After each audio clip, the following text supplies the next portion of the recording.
Today, we're talking today about our recent launch of the 10x Freelance Copywriter, specifically the the email map.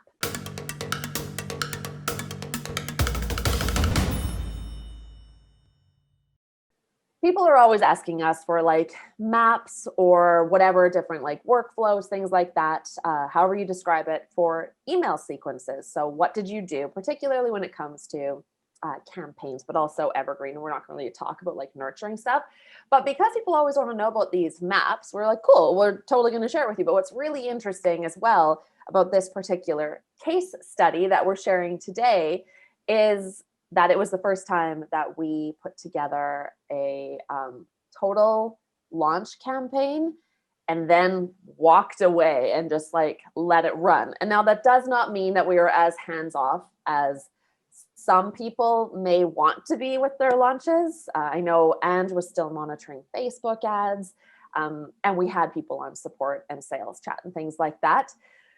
However, I was not very involved at all. Once the work was done, we just like set everything up and kind of walked away and went on vacation. And you hear a lot of people talk about how that's like the dream, right? Like you just like set it and forget it and your life is amazing.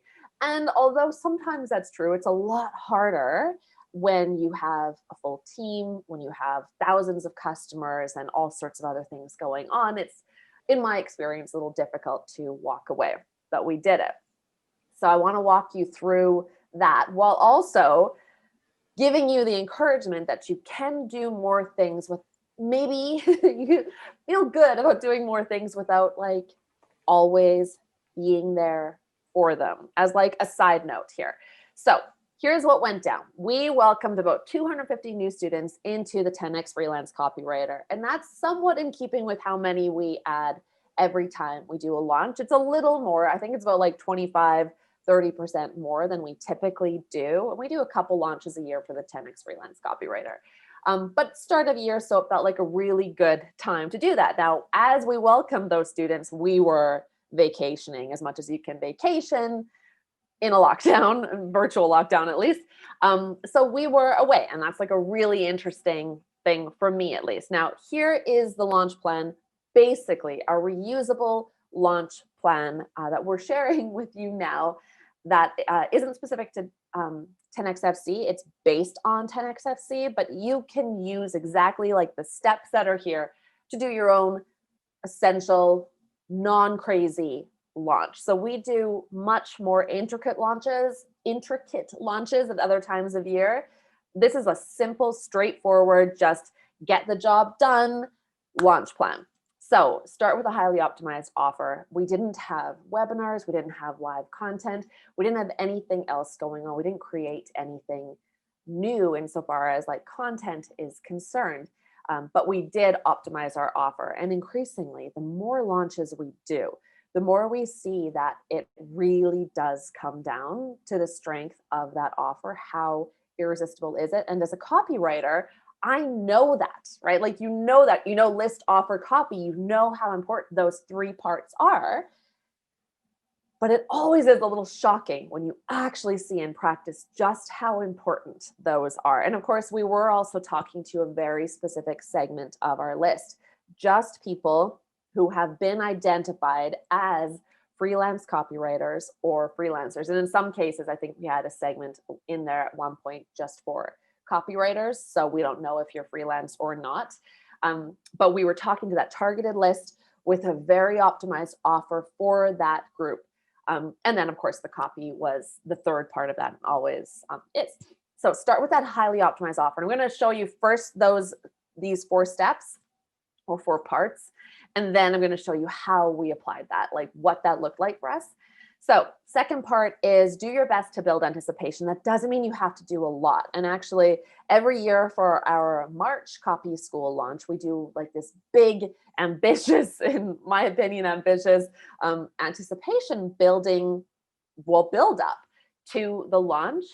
And we've seen that you don't actually need necessarily to have a really long build up. You need to get people re-engaged, get the appropriate segment re-engaged. But for this, it was like 2 days of, I think it was 3 days of very light re-engagement efforts. And maybe if we had done more aggressive re-engagement efforts or something, we would have got more results. You never know, of course, and we can try more things as we go. But what we're learning is for the launch of Copy School in March, we're unlikely to do a big anticipation building campaign. At least it won't look like what it's looked like before in past years. So interesting, do build anticipation. Don't overthink this stuff though. It's really just a quick like re-engagement email, a couple re-engagement emails. Take some existing content you have and send it back out to that segment that you want to engage again. Launch at a time that's most ideal for this segment. So this is part of, I see it fitting in when we talk about list offer copy. I see this fitting into the offer. What is the timing of that offer? Because if the timing's crap, then the offer is not going to be as strong. It's going to fall a little flat. If the timing is good, then you'll get better responses to it. And then it makes us question as well, launching Copy School in March or April. Every time we do this, we do it kind of because it's like tradition, but is it the best time? And so we're thinking about that now going forward. Okay, and then fourth, combine emails. In our case, we did success story video landing pages and some Facebook and Instagram ads, as well as a long form sales page for this launch funnel. So you have emails. In our case, we drove them to what we call an interstitial landing page to really do more build up before dropping them on that long form sales page. So kind of a 3-part basic funnel there with Facebook and Instagram ads also running there. Yeah, and here's what that turned into for us. If you're wondering like how to translate that into an actual launch, for us, our highly optimized offer was a $1 7-day trial plus a listing in our freelancer directory and access to the 10x landing pages copywriting course. So a bunch of stuff optimized there, as well as the timing, which we'll see down in number 3. For anticipation building or re-engagement, we sent just 2 emails driving that freelance copywriter segment of our list to our existing free course, the 5-day 5K challenge. We were actually going to do this other live event, but life got crazy. And we were like, I don't think we'll have time to get this set up before we go on vacation on December 22nd. So do we even need a live event? Can we repurpose existing content? And we found that it worked out pretty okay to repurpose existing content, saving us so much time and allowing us still to have this be a hands-off launch because we weren't putting any live events of any kind out there. For the third one, which is launch at a time that's most ideal for the segment, we launched at the start of the year, which is really big, of course, for self-employed goal setters. There was a period there when we were getting ready to go away on our 2-week break, where I was like, should we even do this launch? We were going to try to be on vacation. I know my team needs time off to just like reset. And so I wanted to make sure that we were protecting the team, but it is actually a very good time to launch at start of year. So we were like, how can we make this as straightforward and hands-off as possible?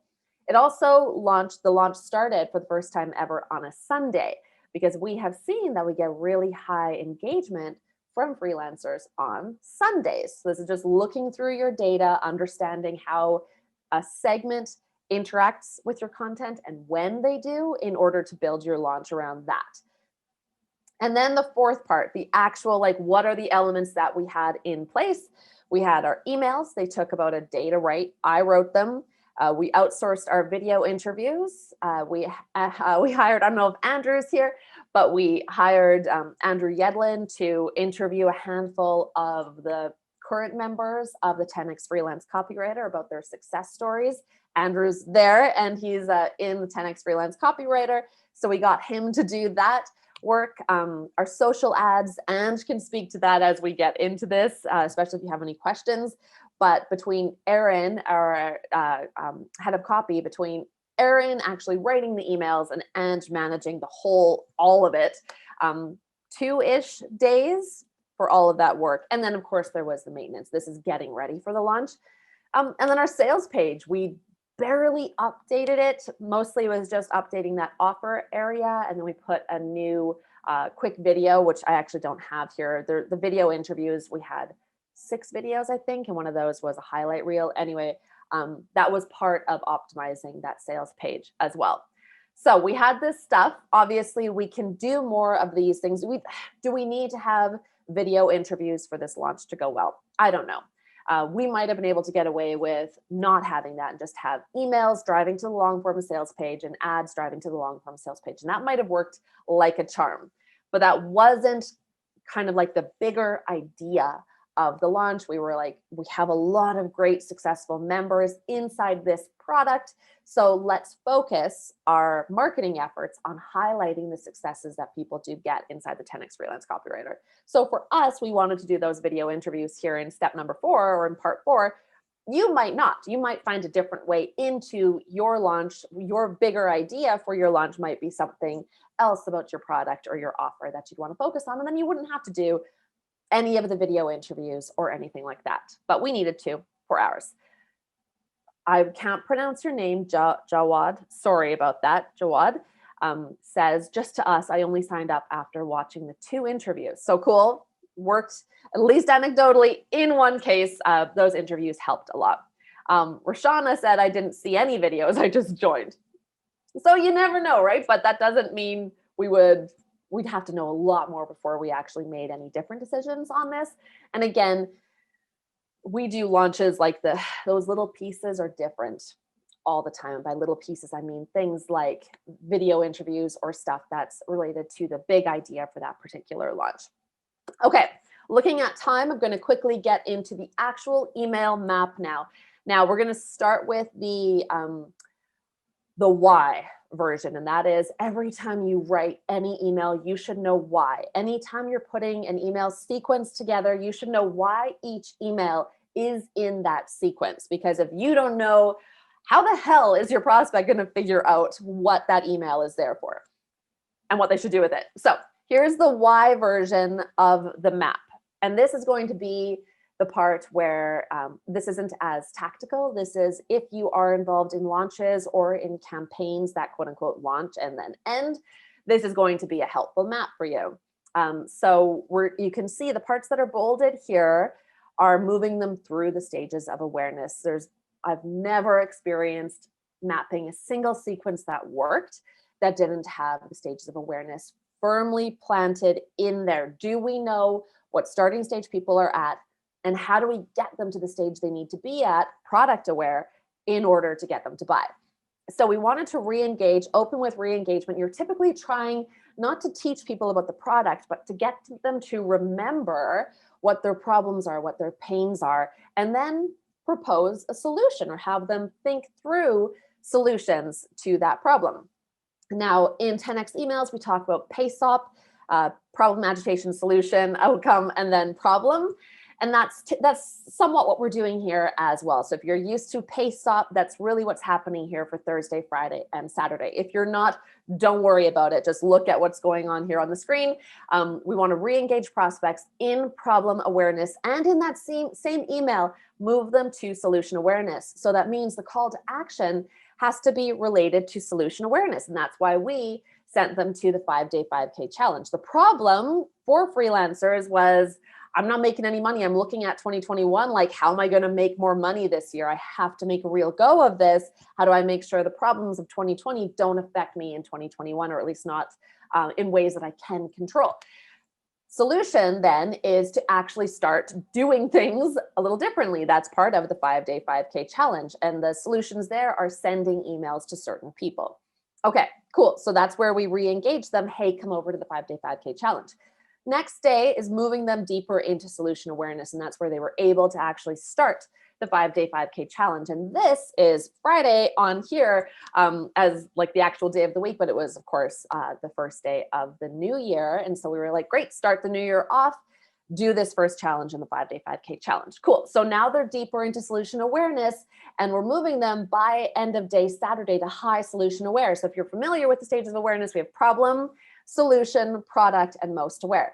Most of the time when we're selling, we're moving people through product awareness through to the very end of most aware, where they convert.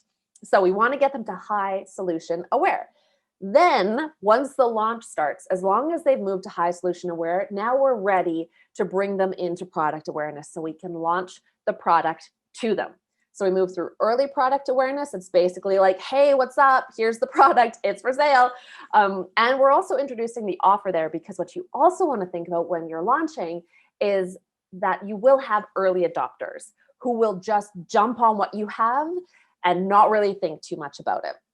And so we introduce the offer there, understanding that a lot of people will sign up in that first day just because they're ready for it already. Maybe they've been waiting for this. They've been hearing people talk about 10xFC, stuff like that. And then from that point on, the remaining 4 days of the launch, we're moving them through product awareness to the point of most aware. In that final day, if they're not most aware, sure, we can't control if they've opened emails or not. And you can do advanced segmentation to help people move through things, but that wasn't the point of this more simple hands-off launch. So that's the basic calendar. Here's the more tactical version of that, all based on the why you just saw. So I'm not going to dig too deeply into this because we're out of time and we have 4 open questions. But you can see that we had 2 emails out of the gate when we were trying to build up that move people from problem to solution so that they'd be ready in early product awareness.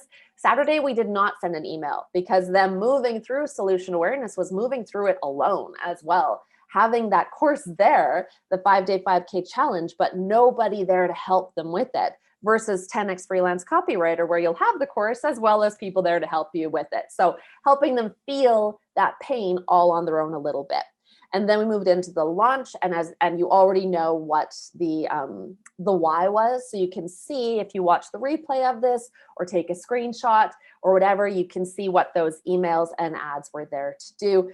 The emails were driving by and large to the video-based in the interstitial page I spoke about earlier, and then those drove to the long form sales page. So unlike a lot of launches, we didn't drive straight to the long form sales page. We drove to an interstitial where we had student success stories, except on the last day of launch when we prioritized driving to the long form sales page and then had subordinate links in there to go to different success stories as well as the highlight reel. And here's where we were when all of these students were signing up. We were out of office all the way up to the second last day of the launch, which is a really nice feeling when you can check in, of course, and we did, but you can actually be out of office and just like letting these things run. If you know that you have a basic, strong launch plan and you have the emails written that are meaningful and intentional and meant to move them through those stages of awareness, then what you really need to focus on is just having support there. So launches do not have to be hard. Do your best to repurpose anticipation or engagement content. And again, this is for a launch that may not be a major launch, might be more of just a campaign that you run at some time. We did, of course, as I mentioned, cancel our plans to do a live event on Facebook. Last year, we did the live event, the 5-day 5K challenge live on Facebook.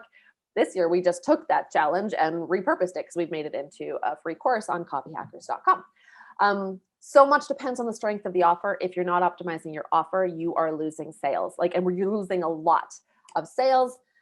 Lean into social proof for any original content for the launch. Social proof is a big mover. All forms of proof. There are like 100 forms of proof. There's a lot of proof out there. For us, social proof is a big one because people are signing up to improve their lives and they want to see other people's stories of that. And that's typically always the case. You always want to improve your life. And then focus your energy on sales, chat, and support. So if you are going to be around, you should still be able to be like a little chill about this throughout. For us, I didn't handle sales, chat, or support at all, but a couple of different people from my team did at different times. And this is where you can get our email copy. The videos, Kelly just asked for the videos. I didn't think about anybody wanting them. We are adding them to the 10x freelance copywriter in the bonus area. I think Paul's working on that. They should be live, actually, I think, in our training platform today. So I think Anja's going to try to chat that out. I didn't chat her the link before. So we've got that coming, but it is all of those emails in case you're like, cool, I saw the map, but as I work through this on my own, I want to see how you guys implemented it. Cool, take that and go. All right. Thanks, and yes, and that is, copy that directly because the capitals, it's what's it called? My brain isn't working lately. Not sentence, what's it called? Case sensitive. Case sensitive. Thank you. I was like, sentence, case. No, case sensitive. Yeah. Okay. That's really it. And I feel like I'm all like, when we talk about launches, I get all like jittery and like stoked about talking about how to optimize your offer, how to get that initial like anticipation building stuff in place. But that is it for today's tutorial. The replay will be available in a couple of days, and we'll see you next Tuesday for our next tutorial Tuesday. Thanks, and thanks everybody for chatting and participating and asking great questions, and have a good rest of your week. Stay safe out there. Bye, everyone.